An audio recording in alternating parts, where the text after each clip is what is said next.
এইটো হৈছে মোৰ ভিনদেউ বাপন বড়োৰ ফাৰ্মৰ দৃশ্য। এজন গাহৰি খেতিয়কৰ ইয়াতকৈ অধিক কি দুখ থাকিব পাৰে।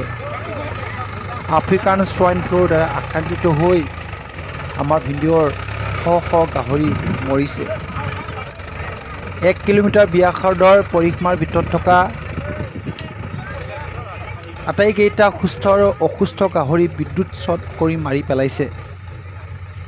যোৱাকালি চৰকাৰৰ মানুহ আহি গোটেইখিনি গাহৰি মাৰি পেলালে। প্ৰায় 200 মাইকী গাহৰি মাৰি পেলাইছে। এইবোৰ দৃশ্যক দেখি মোৰ বুকুখন বহুতো কঁপি উঠিছে।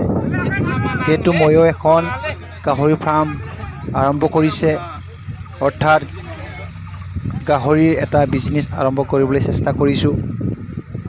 এইবোৰ দৃশ্যক দেখি কেতিয়াবা মনবোৰ ভাগি যায়ও বন্ধুসকল।